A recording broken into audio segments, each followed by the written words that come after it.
another episode of Uncertain Medics. This is a show where I speak to healthcare professionals about uncertainty. So today we have Parvinder Shergill. Hi, Parvinder. Hi, how are you? I'm good. How are you? Good, surviving. Surviving. That's the key word, isn't it? So thanks so much for joining us today. Thanks for having me. No, absolutely. So do you want to give the viewers maybe like a very quick intro of who you are and what you're doing? Yeah, so hi, I'm Dr Parvinder Shergill. I'm a psychiatrist in mental health and I work in West London part-time for the NHS. Great. Okay. And what is the role you're doing now? Has that changed since COVID or?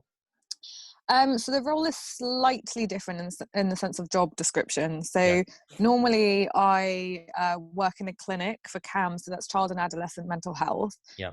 3 days a week. And we have a 3.5-year waiting list for patients. So it's a really busy clinic. So from eating disorders, tics, Tourette's, ADHD, psychosis, anxiety, depression, a lot of risk safeguarding. And I have the option to work in A&E, the forensic wards, which means patients with a criminal background, the geriatric wards, so those that have dementia, the acute emergency, short-term general adult wards for male and female, and those patients that are brought in from the police for a section. So it has changed.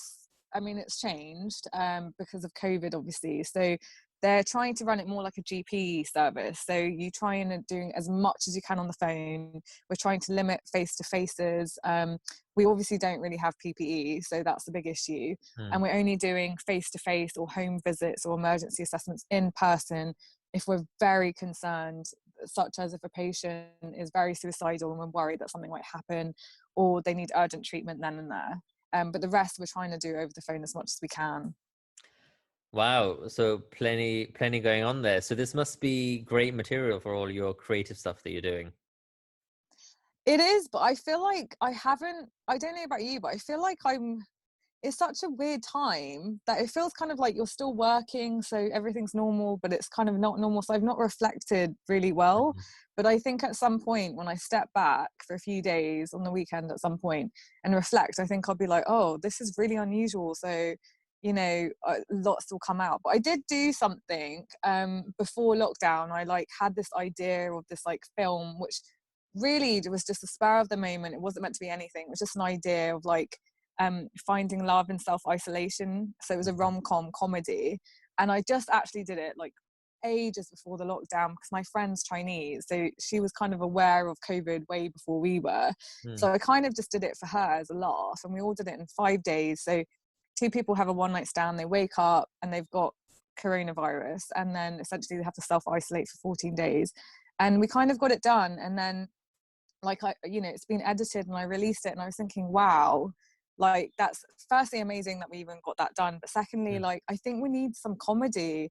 I think it's so serious in the news. I was getting anxious, like reading every day about COVID-19. It's a bit much. So I think sometimes just stepping back and like having a bit of a smile about things. I know it's serious, but it's too much, I think, if we get too upset about it. So just having a bit of a laugh. So that's quite nice. I mean, yeah, because I completely agree. We need sort of comedy to kind of process some of these issues. What do you think about the timing of that? Because do you think it's maybe are we too sort of in the crisis? And when is a good time to sort of bring that stuff out? Because I don't think there's always a right time, because I was very sensitive to the idea, do I bring it out? Because I've actually lost a friend to COVID-19. They passed away, and I was thinking, is this insensitive? And then it was mostly I sent it to staff members just to make them laugh, and they actually really loved it, because they were like, oh my gosh, I don't know about you, but we get so many emails about COVID every day from work, the guidance, the protocols, and the morale gets so low. And people, I mean, we're still people and you get worried. So people have actually taken it very well. And I think it is because people just are really suffering with self-isolation if they're not in the hospital, and those in the hospital, anxiety is high. So I felt it was the right thing at the time, and luckily it's been reciprocated really well, because it's not meant to be offensive, it's not meant to upset anyone, it's actually just meant to make you smile. But I don't think there is a right time, like if I did it after, or I'm not sure, but maybe if I released it way after COVID, I mean, it's not even, it was meant to be something that this is happening now. So I don't know if it would have the same reaction for people to after, if that makes sense, because they're not in the moment. When did you come up with the idea? Was it sort of just as it hit China? Was it then you sort of went, did you know it was? Yeah, it was shortly after China, and it was that sort of conversation where WHO, I remember I was watching the news and they were like, oh, no one panic, you don't need to wear Not a masks, pandemic, don't yeah. worry right now. Yeah. Yeah, it wasn't a pandemic at that time. And then I remember I was just talking to my friend who's abroad, living in Malaysia, and we were just discussing, and they were having sort of I remember she was saying they were wearing masks and everything. I was like, we're not doing that here, like, Mm. you know, WHO was Still telling not. us not to worry. Yeah, so I was just like, oh, okay. And it was that kind of feeling, and I think we all got it, that this is going to Mm. become worldwide. So it was that kind of thought process in my head, and I thought, okay, I feel like this is going to affect us and this country, and it is going to spread. And then the idea just kind of bubbled within 5 days, and then yeah, So you basically went from idea to actual production in quite a in short space of time. 5 days. Wow. Yeah, Okay. yeah, So and that's a we did it on very, zero budget. yeah.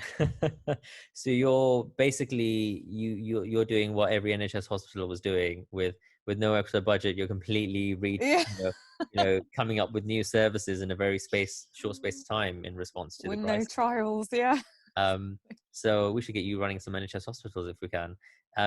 great. So do you think how do you kind of reflect on what's going on in the world from your kind of point of view as someone who works in mental health and Hmm. has a creative output as well?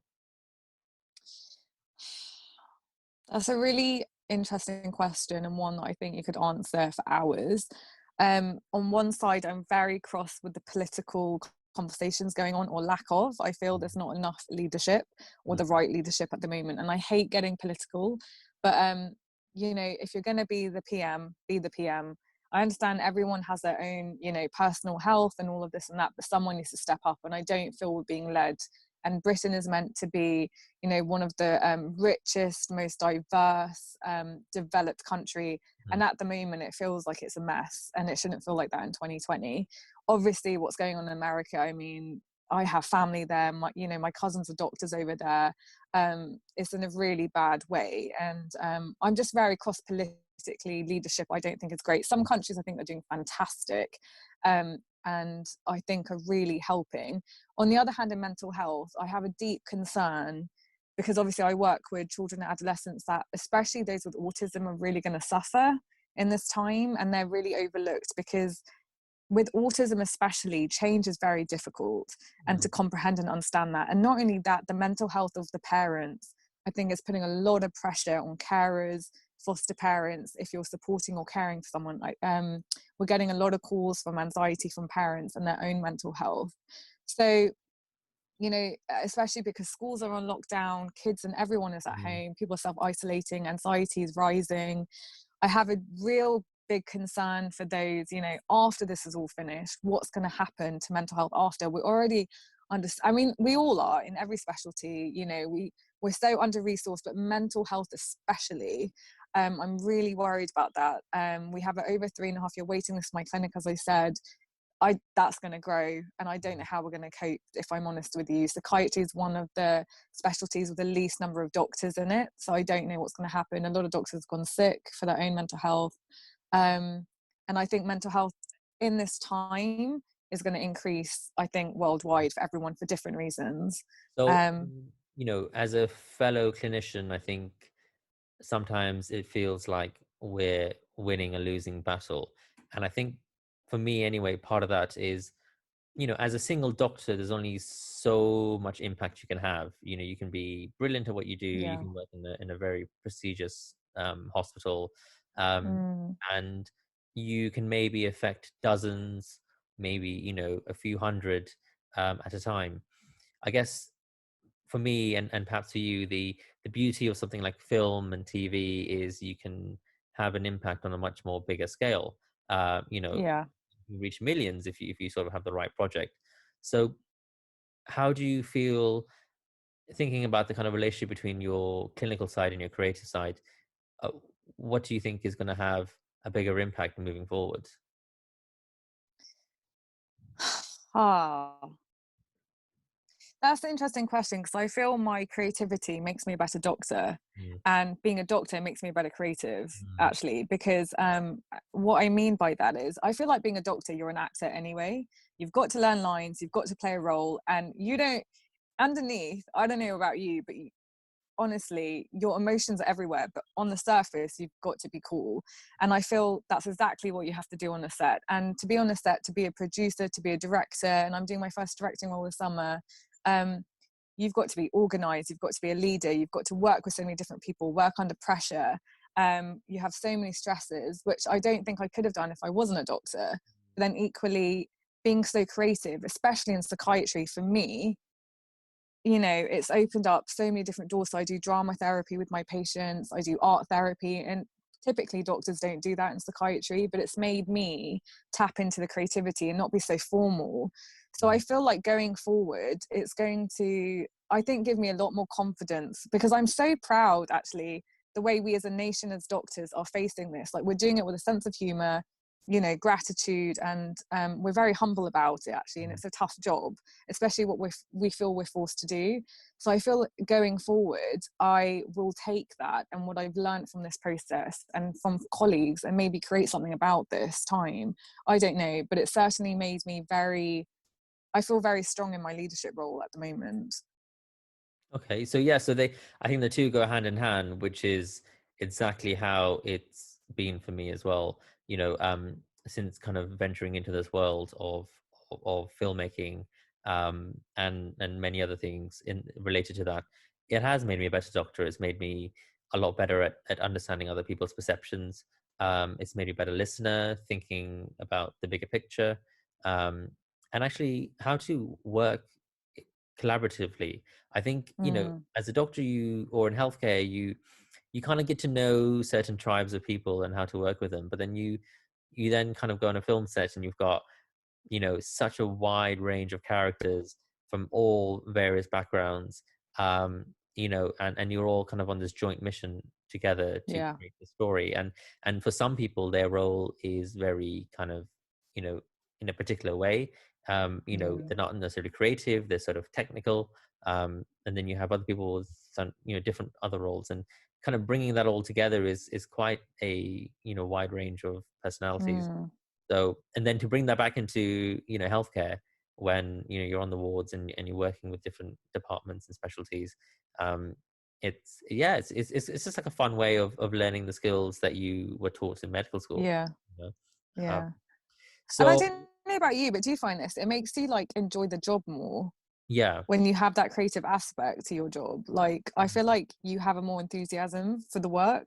I don't know. Do you you have like find an that? outlet. You have an outlet, and Yeah. um, you know, you have something else that you can do. I think just doing the medical stuff, me personally, I couldn't just live with that for the next I 50 just years. know. No. Um, I need, and it's not, it's the stuff that we do creatively, I think it's more than a hobby, and it's more than a side passion. We're actually leading on big projects, and, we're looking at this as, parts of our careers. Yeah. At least I am. And I Yeah. think when you take it that seriously, if you can find the marriage between the two different sides, and the two different sectors, then, I think that's the kind of beauty of it, which is really Yeah. uncharted territory. I don't really know what is the pathway for a medic who's in the creative world. I mean, there's But the we're creating it. yeah, I think so. We're Uh, the founders. there's no curriculum for it. There's no um, official support from the healthcare industry, um, or money, and it's uncharted territory. So, I mean, for me, I think, I don't know if it's because we're still working that, I'm not finding I'm getting a lot of anxiety from the pandemic itself. Mm, I'm feeling quite grounded, actually. I'm feeling quite yeah. calm and relaxed. It's almost like I feel a bit of clarity, because all the noise, um, that I was experiencing before, of like all the pressures of like meetings and reaching targets and my Yeah. career, all that has gone, and I feel a lot more calm now. And, my purpose now is literally to go into hospital, do what I can, get out, come home, Mm. and just take it easy. um and like going shopping for groceries is like the big event on my day off. It's really simplified life, and so, I really found it to be a calming experience, to be honest. I don't know, Yeah. how are you finding it? Um, it varies. So I've been pretty, like you said, because nothing's really changed in a way, even though things are changing, like you still go to work, right? So I think it's good to have that purpose and that goal, like just to get in, get out. I did have one week though, and this is very unusual for me because I'm not this kind of person at work. It was over 2 weeks ago, and I actually broke down crying because what happened was there were no doctors. There was just me and the consultant. And I was with this one patient for 9 hours who was suicidal and was going to kill themselves. And I think normally, I mean, I never cry about work ever, because you become numb to it, don't you? You have to survive. And it was the fact of there was just nobody there but me to deal with it. And it was just one of those situations, and it was a Friday, it was a typical Friday where this happens and you have to sort it. It was before the bank holiday, and it was like, oh my gosh. And the patient would not come see me, which made it extra difficult because they were worried about COVID, and I couldn't go do the home visit. So it was really hard, and luckily I got them admitted to hospital, and luckily they're all fine and they're still there. But it was just one of those moments. I was truly terrified. If I leave work, and I stayed later to make sure this patient was okay, if I leave work, I feel like this patient will die. And it really, really affected me. And then I came home and I just thought for the first time, oh my God, I'm actually really scared, because what if I pass something on to my family? Because I'm having to commute from their home at the moment to get to work. And I think it just, I don't know, everything just hit me in one go. And I think it was just the lack of support I had at work. But now I'm completely fine and I don't have an anxiety. And it was just that day. And I don't think the news helps you. Like, I'm so sick of like this mass hysteria about COVID. It's not helpful at all. And it was that day at work. I had 200 emails, Addie, 200 emails. And it was just that day, it was like, this is just too much. Like, and I still had my entire clinic, which I had to cancel and rebook. And it was just one of those days when you just thought, what else can go wrong? Yeah, so I had that one day of like, I wasn't coping very well, but otherwise I'm in a good place. Like, the weather's great. I mean, as you said, it is a simple life. And I think just, we will all get through this. It's fine. People will be affected. We're affected. I mean, it is what it is, but we just need to keep calm, because if we don't keep calm, what's going to happen there? So are you working on anything at the moment? Are you writing anything? Are you thinking about projects that Yeah. you start once? So it I starts? actually just wrote in a week, and I wasn't meant to do this because I wasn't. So I have one project, a short film. It's about mental health and it's with Yeah. women. So we were going to get that shot actually this month, but we've had to postpone it because of COVID, obviously. So that's going to be pushed back to the summer, and that's really exciting. We've got some really exciting actors on there. And then one I just wrote this week, which I wasn't meant to. It's just because after work, the weather's been so great. I've been sitting in the back garden.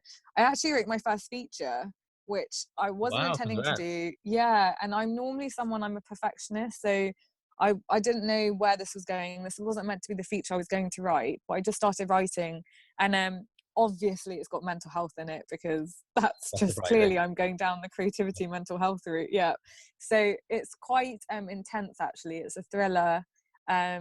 It'll be about 40 minutes. So I've actually just secured actors today for that as well. Wow. So that's going to be shot this summer as well. So we just need to get a location. So, like, I mean, you're Yeah. planning a what's gonna sounds like a fairly large production, um, but you're not certain that we will be able to do it. I mean, in terms of the restrictions in society, and like, how do you do a film production under social distance? Yeah. Well, I mean, obviously, we're going to wait till COVID's over and then we can do it. But at the moment, I think, because I'm on the actors profile, what a lot of people are doing at the moment, which is an interesting concept. So they're doing a lot of iPhone sort of documentaries. And so there's been a lot of auditions online, which you're doing on Skype. And then you film certain things and then they're kind of editing it all together. So it looks a bit strange, but a bit cool. But that's currently what productions are doing at the moment if they Yeah, want to film stuff. But I don't want to do that for my film, so I'm just going to have to wait till we're all healthy and everything's safe to go ahead. But people are still getting stuff out there, which I really admire. yeah. Their enthusiasm to get stuff out, and I'm just kind of using this time really. Like, a theatre company's contacted me to write some plays for them, because they want plays from women of color. So that's been really cool. So I need to start thinking about that. So things are still happening, even though I'm not on set. And as an actor, obviously I want to be on set, but I think it's good to have this time to reflect and get things ready for when things are done and I can just get Yeah. going. Yeah. Yeah.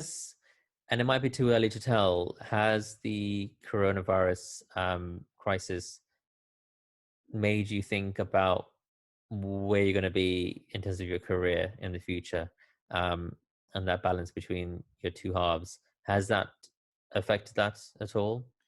No, it's really interesting. It's made me more chilled about it. So I think before COVID, I was very much like, by the end of the year, I need this done, I need this done, Yeah. I need this done. Otherwise, I'm a failure. You know, I was very dramatic about it. And Yeah. now COVID's happening. I don't know whether it's that sort of feeling that we're all in this together. So everybody in the industry is in it together. It's made me much more calmer about it and kind of like, you know what, we need to go with the flow and it will be okay. Because when I reflect on this year alone, I'm really too hard on myself. I've had an amazing year actually where I reflect. I've been in 7 films, you Mm. know, I've wrote a TV pilot that I want out, you know, I've written a feature, I've done a short film which I wasn't even meant to do, but it just happened. I've got like a lovely short film coming out this summer, you know, and I think actually if you step back, it's actually been a great year. Mm. And anything else is a bonus. I mean, obviously I still have goals I would like, but it's made me more like just free flow. What will happen will That's great. happen. Like, And yeah. let me ask you a question. You're obviously involved in a lot of projects at the moment. How many people in your workplace know about your other life? I'm actually very I don't know why I'm like this, but I'm very quiet about it. Mm. Which is strange. I don't know why I'm like that. I don't tend to really talk about my personal life at work that much. And I don't know whether I don't know why I don't. I don't know whether I'm worried about being judged Mm. or looked at weird or not taken as seriously as a doctor. I think that's a big thing with it as well. I worry that people will look at me and think, oh, you know, because I think we do have this stereotype of doctors that they've got to love and breathe work all the time in medicine. And I worry that they will look at me funny. Um, I've told a couple of people, but I'm not as free openly speaking about it, which I don't know is a good or bad thing. Perhaps I should be a bit more open because, you know, if I hadn't once spoken to a friend, I would never have met you. Yeah. And I would love to meet more creative medics. I would love to collaborate with them and see what they're up to. And I think you learn a lot from others Yeah. Yeah. who are in the same kind of boat as you. And it's nice to not feel alone Mhm. and to have that like enthusiasm from other people. Like I certainly found it with you. And I always admire the stuff you're doing and I think that's really cool. And then I just think, you know, yeah, so I don't know, do you open up to people, like do you tell people?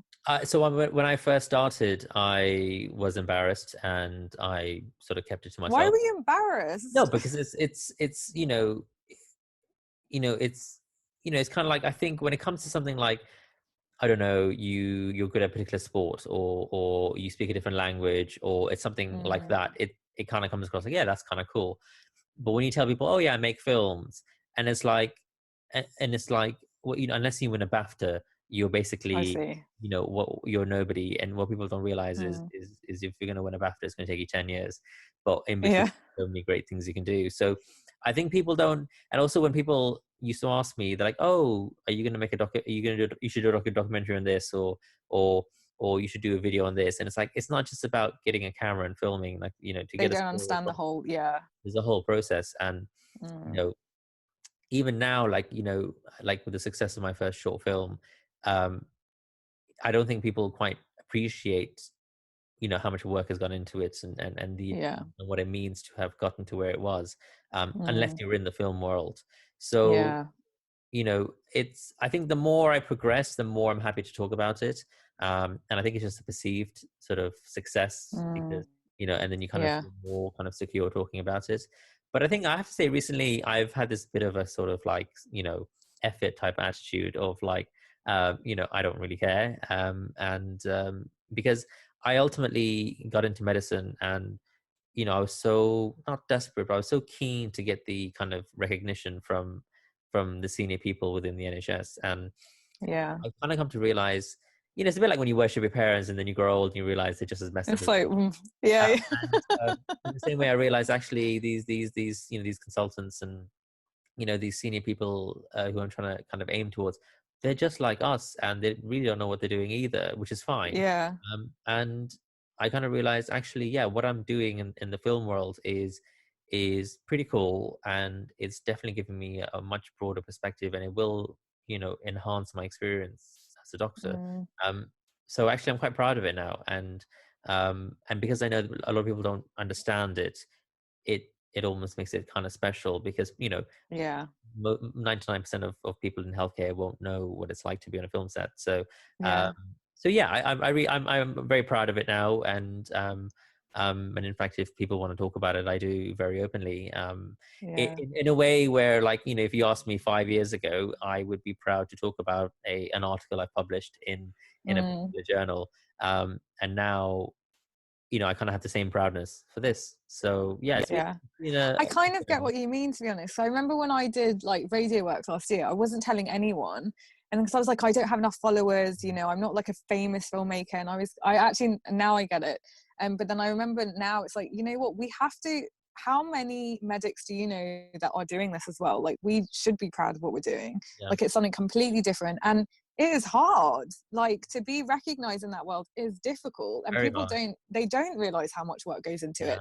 And even more so because it's like, it's your heart and Mhm. soul in the work you do, and it, like, you are literally being judged by all these viewers, whereas at work, you just need to follow some guidelines and just be like, it's, I have to do what this says, but you're not being judged by your person. So Yeah, yeah. No, there's certainly a lot of uncertainty, and you're completely out of your comfort zone, completely yeah, in yeah, another world. So, yeah, but it's but we interesting. should celebrate every achievement, to be honest. Yeah, absolutely. Well, you have Yeah, much to celebrate. So, as do you.